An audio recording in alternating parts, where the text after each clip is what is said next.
શું તમને તમારા રોકેલા પૈસા મ્યુચ્યુઅલ ફંડમાં, ઇક્વિટીમાં એ હવે કાઢવાનું મન થાય છે? તમને એમ થાય છે કે માર્કેટનો કોઈ ભરોસો રહ્યો નથી, હવે એ પૈસાને કાઢી લઈએ?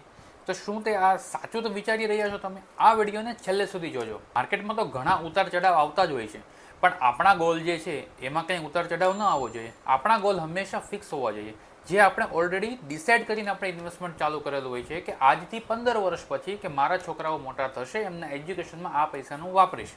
તો અત્યારે હું શા માટે પેનિક થાઉં? આ પૈસાને મારા છોકરાના મેરેજમાં કામમાં જોઈએ છે, તો હું અત્યારે શા માટે પેનિક થાઉં? શું અત્યારે આપણે એમના મેરેજ કરવા છે? આપણે એમને અત્યારે કોલેજમાં મૂકવા છે? નહીં. આપણે એવું વિચાર્યું છે કે આ પૈસાને મારા રિટાયરમેન્ટમાં ઉપયોગ કરી. શું અત્યારે મને રિટાયરમેન્ટ થવું છે? નહીં. માત્ર ને માત્ર પેનિકના કારણે મારે પૈસા કાઢી નાખવા છે. જો તમે આવું વિચારતા હોય તો આ વિચારવાનું બંધ કરી દો. તમે તમારા ગોલને માટે સતર્ક રહો કે આ જે ગોલ મેં વિચારેલું છે એ ગોલ પ્રમાણે જ મારે પૈસાને ઉપાડવા છે.